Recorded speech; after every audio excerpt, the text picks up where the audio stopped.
Hello everyone. So I haven't been here for a while. I was on vacation. As you can see from this picture, my family and I went to the Dominican Republic for a cousin's wedding. And then I've had a lot of work stuff going on, summer camps and things like that.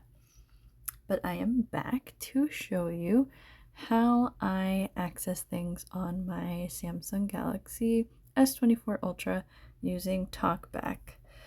Um, so I love Android and especially the Samsung Galaxy phones for accessibility and ease of use and all that kind of stuff.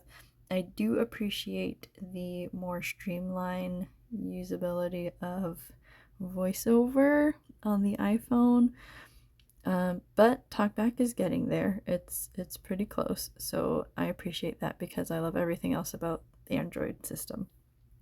So here is my home screen, and I just swiped away my first home screen because sometimes I just like to look at this picture. It's a fun picture. But if I want to check the time while I'm already in my phone, I'm gonna do a little swipe with two fingers from left to right, and there you can see my DigiClock widget. I like that app. I've used it for years because you can adjust to like the size of the font, the color, even just the type of font and all that kind of stuff to use with the clock and the date underneath. And yeah, it's just been really helpful to me, just visual wise.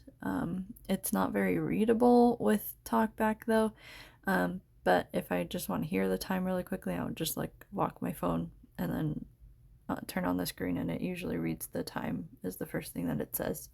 But down here at the bottom, I've got, my four anchored apps here.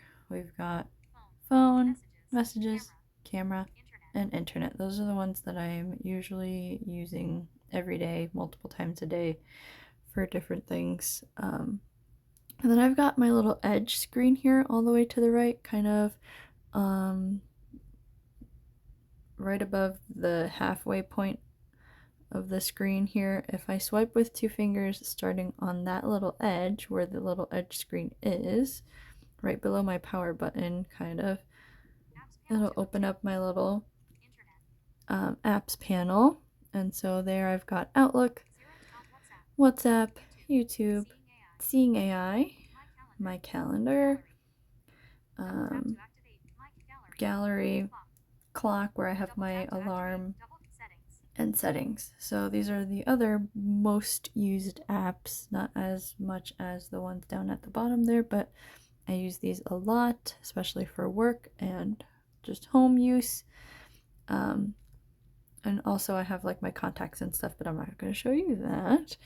But I would just access them by swiping from right to left or left to right with my two fingers. But right now I'm going to go down here to the back button, double tap with one finger to exit that little edge panel.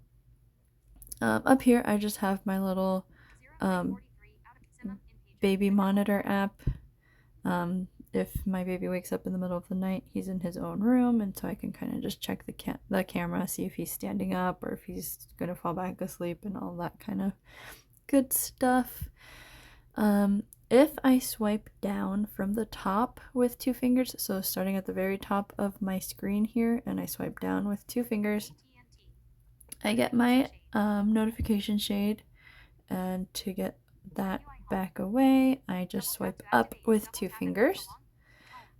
But if I want to see all my other apps, I just swipe down with two fingers from the center of the screen, not so close to the top.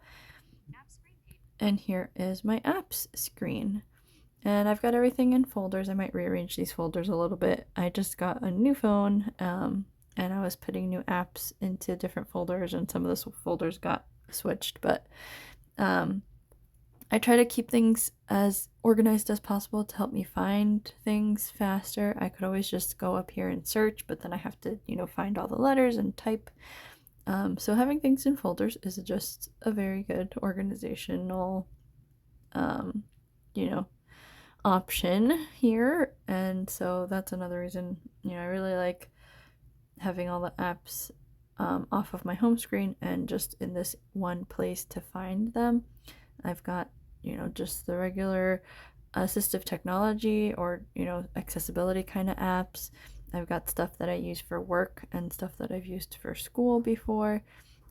Media, like social media apps. I've got a folder for money, meaning like shopping and banking apps. I've got all the Samsung apps together, all the Google apps together, and all the AT&T apps together. And then I've got a little folder here for games and also a folder for audiovisual stuff, which is more like entertainment and recording and like drawing apps. And then I've got a folder for health, which is like, patient portals and mental health stuff and just safety apps. And so to get rid of this screen, I can either swipe up or down from the middle of the screen with 2 fingers. I'm going to swipe up. And just to make my Talkback stop talking so much, I just tap with 2 fingers once on the screen and it'll kind of hush it up there. But that's basically what I do on my phone, to find apps and navigate around.